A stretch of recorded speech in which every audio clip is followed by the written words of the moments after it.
ನಾನಿಲ್ಲಿ 7 ಕಪ್ ಮಾಡೋದಕ್ಕೆ ಇದರಲ್ಲಿ 1.5 ಬೌಲ್ ಆಗುವಷ್ಟು ಕಡಲೆ ಹಿಟ್ಟನ್ನು ತೆಗೆದುಕೊಂಡಿದ್ದೀನಿ. ಈಗ ಕಡಲೆ ಹಿಟ್ಟನ್ನ ಹಸಿ ವಾಸನೆ ಹೋಗುವವರೆಗೆ ಸ್ವಲ್ಪ ಹುರಿದುಕೊಳ್ಳೋಣ. ಇದಕ್ಕೆ ನಾನಿನ್ನು ತುಪ್ಪ ಯಾವುದನ್ನು ಕೂಡ ಸೇರಿಸಿಲ್ಲ. ಹಾಗೆ ಹೈ ಫ್ಲೇಮಲ್ಲಿ ಹುರ್ಕೋಬಾರ್ದು, ಲೋ ಟು ಮೀಡಿಯಂ ಆ ಫ್ಲೇಮಲ್ಲಿ ಹಸಿ ವಾಸನೆ ಹೋಗೋವರೆಗೆ, ತುಂಬ ಕೆಂಪಾಗೋದೇನು ಬೇಡ, ಜಸ್ಟ್ ರಾ ಸ್ಮೆಲ್ ಹೋಗಬೇಕು,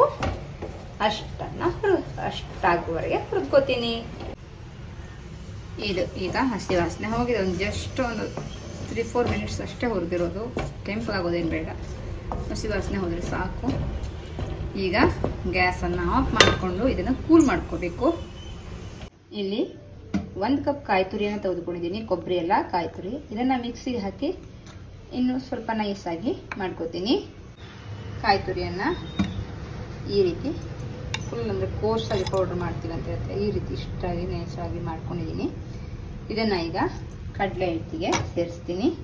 ಇಲ್ಲಿ ನಾನು ಕಾಯಿ ತುರಿಯನ್ನು ಏನು ತರ್ತರಿಯಾಗಿ ಪೌಡ್ರ್ ಮಾಡ್ಕೊಂಡಿದ್ದೀನಲ್ಲ ಅದನ್ನು ಕಡಲೆ ಹಿಟ್ಟಿಗೆ ಸೇರಿಸ್ತಾ ಇದ್ದೀನಿ. ಕಡಲೆ ಹಿಟ್ಟು ಕೂಲ್ ಆಗಿದೆ ಅಂದರೆ ಜಸ್ಟ್ ಹೌದಲ್ವ ಅಂತ ಬೆಚ್ಚಗಿದೆ, ಪರವಾಗಿಲ್ಲ. ಈಗ ಇದಕ್ಕೆ ಸಕ್ಕರೆಯನ್ನು ಹಾಕ್ಕೊಳ್ತೀನಿ. 1, 2, 3 ಕಪ್ ಆಗುವಷ್ಟು ಸಕ್ಕರೆಯನ್ನು ಹಾಕಿದ್ದೀನಿ. ಇಲ್ಲೀಗ ಕಡಲೆ ಹಿಟ್ಟು, ಕಾಯಿ ತುರಿ ಮತ್ತು ಸಕ್ಕರೆ ಇದು 3 ಹಾಕಿ ಆಗಿದೆ. ಈಗ ಇದಕ್ಕೆ ತುಪ್ಪವನ್ನು ಹಾಕೋಣ. ಈಗ ತುಪ್ಪವನ್ನು ಸೇರಿಸ್ತಾ ಇದ್ದೀನಿ.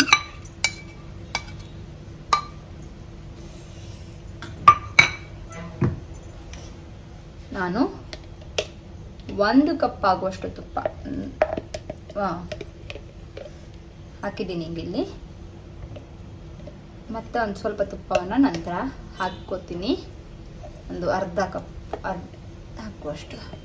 ಇದನ್ನು ಈಗ ಮಿಕ್ಸ್ ಮಾಡ್ಕೊಳ್ಳೋಣ ಒಮ್ಮೆ. ಈಗ ಇದಕ್ಕೆ ಹಾಲನ್ನು ಸೇರಿಸ್ತಾ ಇದ್ದೀನಿ.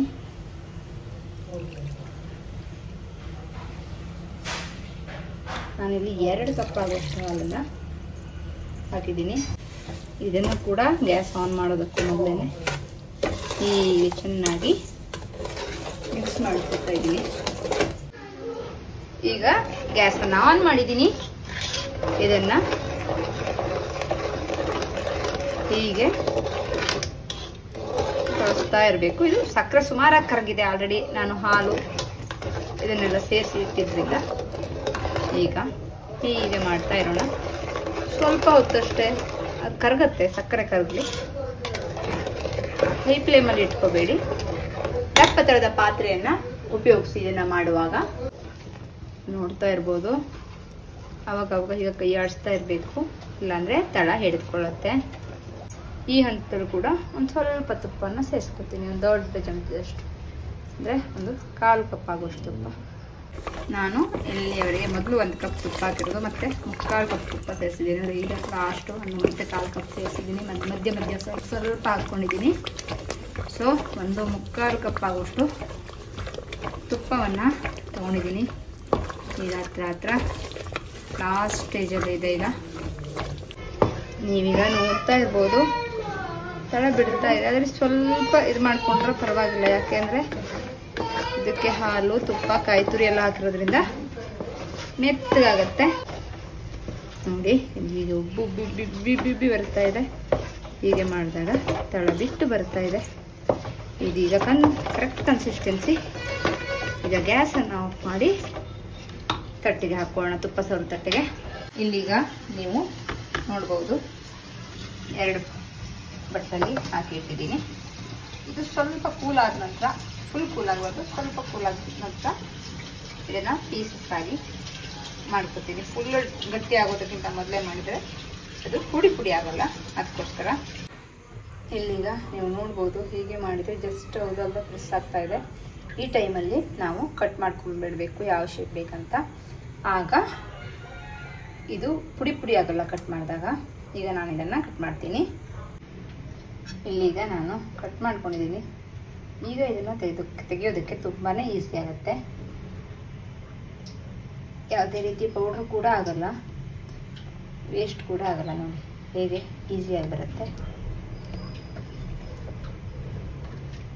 ನೋಡಿ. ಎಲ್ಲೂ ಕೂಡ ಪೌಡ್ರ್ ಆಗಿ ವೇಸ್ಟ್ ಆಗಲ್ಲ. ಸ್ವಲ್ಪ ನಾನು ಏರಿಸಿ ತೆಗೆದಿರೋದ್ರಿಂದ ತುಂಬ ಬೇಗ ಗಟ್ಟಿಯಾಗುತ್ತೆ. ಪ್ಲೇಟಿಗೆ ಹಾಕಿದ್ದೆ. ನೀವು ಅಷ್ಟು ಬೇಗ ಮಾಡ್ಕೊಳ್ಳೋಕ್ಕಾಗಲ್ಲ ಅಂದರೆ ಸ್ವಲ್ಪ ಬೇಗನೆ ಗ್ಯಾಸನ್ನು ಆಫ್ ಮಾಡಿ ಪ್ಲೇಟಿಗೆ ಹಾಕ್ಕೋಬೇಕು. ಇಲ್ಲೀಗ ಹಲ್ವಾ ರೆಡಿಯಾಗಿದೆ. ಈ ಹಲ್ವಾವನ್ನು ನಾನು ಮಾಡಿದ್ದು ನಮ್ಮ ಮನೆಯ ಗ್ರೌಂಡ್ ಫ್ಲೋರ್ನ ಮೌಲ್ಡ್ ಹಾಕೋ ದಿವಸ ಪೂಜೆಗೋಸ್ಕರ.